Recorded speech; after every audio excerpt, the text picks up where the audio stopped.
What's up, y'all? I wanted to come and talk to y'all really quick. I just finished the sermon.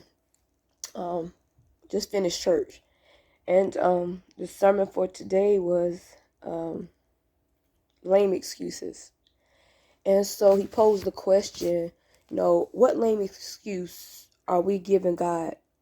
What lame excuse are we telling God that is causing us not to fully walk into what we are supposed to be doing? And so that is a question that really made us, will make you think, make you dig deeper into finding out what am I telling God? Like, what is it that I'm keep telling God? And so when you ask God for his instruction, he delivers. And so before I even, went to church, I had just came out of prayer and was asking God some things and to show me some things and just needed some direction on some things. And as always, I said, God answers me immediately. And so as he began the sermon, like I said, the first question he posed was, what lame excuse are you giving to God? What is it that you're telling God is the reason why you're not where you're wanting to be? And so, like I said, that question makes you dig deeper and deeper and deeper in it to find out, what am I telling God? And so he took us to John, the 5th chapter. And I am going to read it to you. Read you the first through the 15th verse because that is actually what, he spoke on. And then it'll be time to deliver. And so this this chapter is called The Healing of the Pool. And so this is a chapter where there was a pool in a place called Bethesda. And so Bethesda had a pool where this particular healing took place. And so around this pool, there were a lot of people, that laid around the pool. And that pool was a pool that symbolized healing. So whoever got in the pool was able to be healed.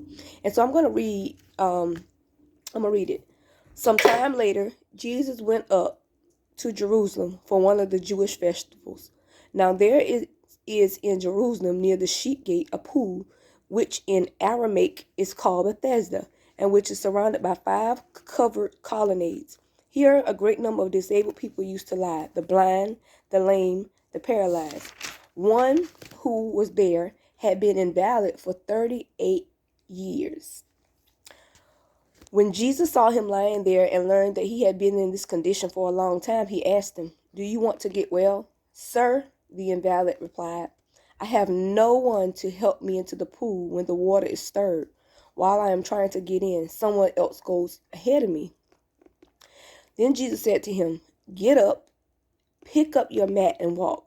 At once that man was cured. He picked up his mat and walked. The day on which he took place at Sabbath, and so the Jewish leaders said to the man who had been healed, "It is the Sabbath. The law forbids you to carry your mat." But he replied, "The man who made me well said to me, 'Pick up your mat and walk.'" So they asked him, "Who is this fellow who told you to pick it up and walk?"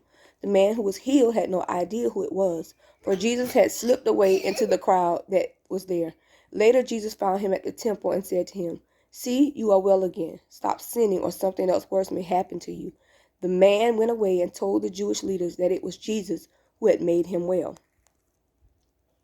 And so as that concludes my reading, like I said, this man, the invalid man, because that's how he was described in the Bible, the man that was invalid, he wanted to get into this pool that gave healing. And so he had believed for so long that if he could get in, of course, he would receive his healing. But there were others that were paralyzed, that was lame, that was, had all their disabilities going on as well. And they wanted to be healed as well. But they were able to make it into that pool before him. And so whenever you are laying in your mess, laying in your misery, whenever you have lost faith, whenever you have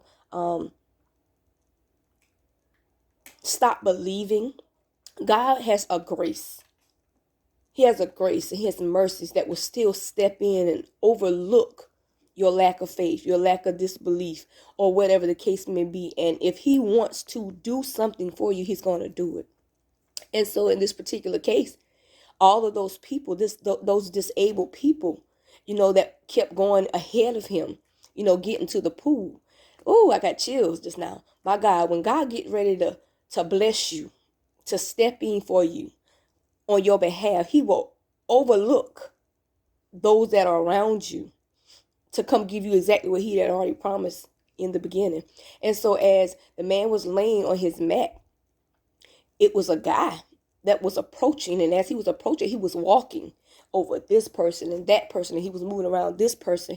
And so as he got to the man that was laying on his mat, God asked him one question.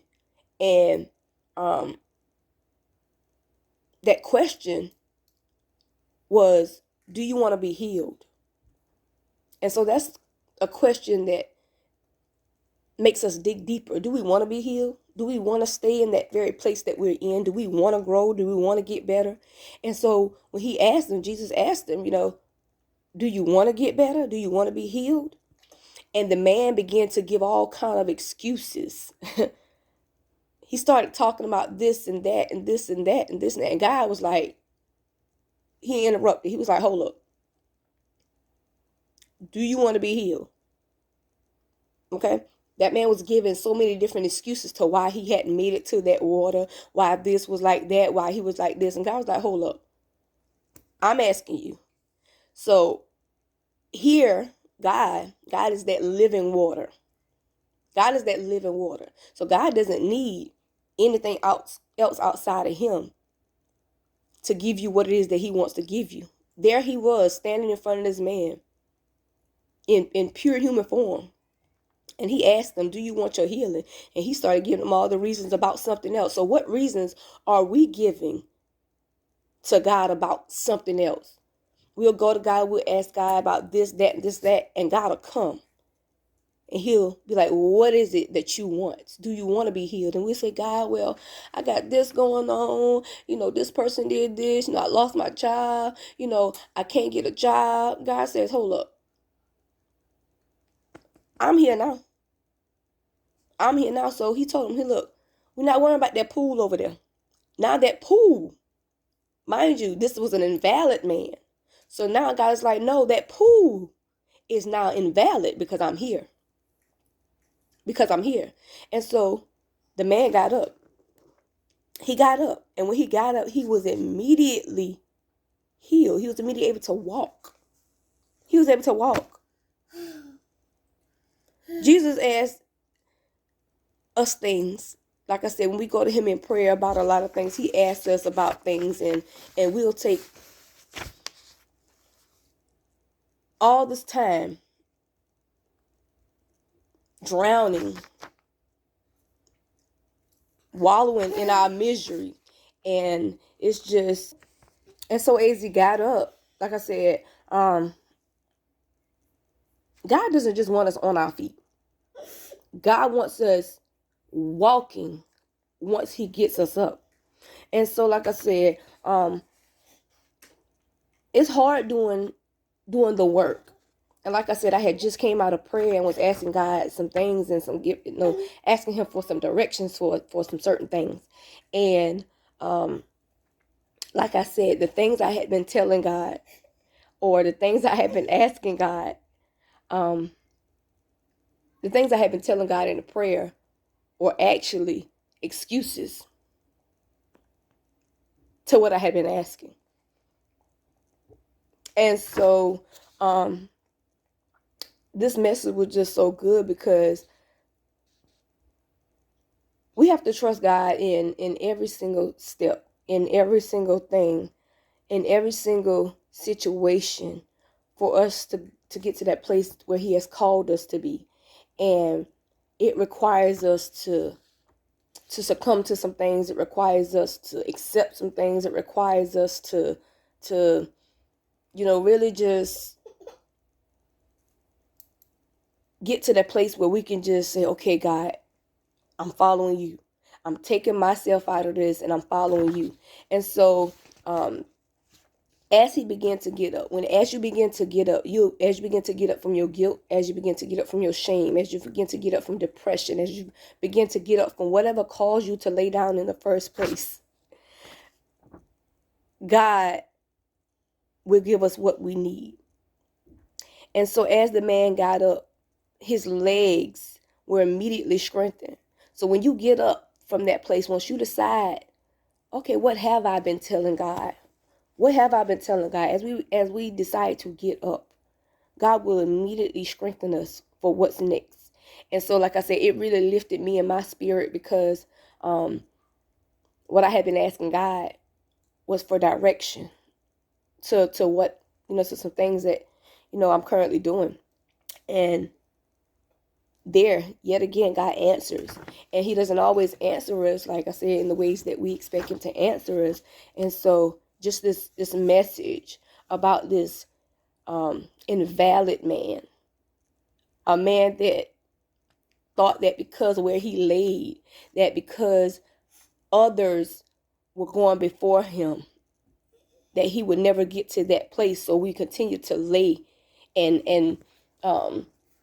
be in a miserable state, or begin to lay and just make excuses. And then as we begin to as we continue to lay in that particular space for so long, we begin to lose faith. We begin to just say, okay, you know what? It is what it is.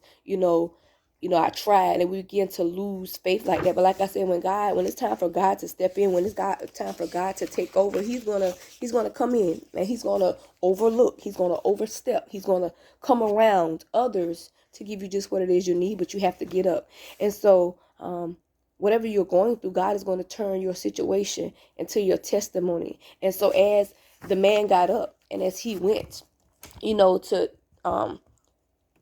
go on to talk about what had just happened to him, him not knowing who the man was. Later on, Jesus came to him and said to him, right here, when we read it to you again, as he got up, as he came to him. Let me read that part to you again. I'm going to turn my page. Hold on. So like I said, Jesus, of course, later on came to that man in the temple, and he said, see, you are well again. And so he told him to stop sinning and to stop doing whatever you're doing, because, something worse could happen to you the next time.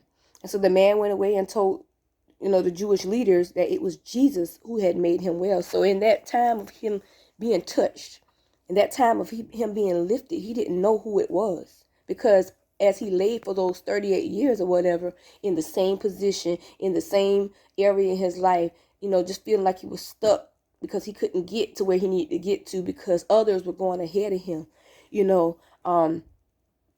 didn't know who it was, but as Jesus came to him in that temple, and he told him what he told him, he was able to go back out and give his testimony. And his testimony was, Jesus healed me. It was Jesus that touched me. It was Jesus that told me to get up. It was Jesus that told me to grab my mat, and I was immediately strengthened. So he had a testimony. So whatever position that you're in, whatever state that you're in right now, whether you are currently, disabled or laying down, or you're feeling like you can't move, or you're just stuck, God is going to get you up. And when God gets you up, he don't want you to just get up and be able to stand. God wants you to be able to walk into whatever he's called you thereafter. So whenever we receive a healing or a blessing, or whatever God has for us, don't just stop because we have gotten up. You keep going, you keep pushing. And as we keep moving, and as we keep doing things, yes, opposition is going to hit us. We're going to run into some brick walls. We're going to have some obstacle courses, but we're going to have to go through them. But what we can't continue to give God is excuses. Because like I said, once God gets you up, he wants you to continue to keep moving out. So whatever is causing you not to continue into whatever that has been holding you down, stop with the lame excuses. Stop telling God what you can't do, what you're not able to do, why this has happened, and just get up. And not only get up, but walk into everything that he's called you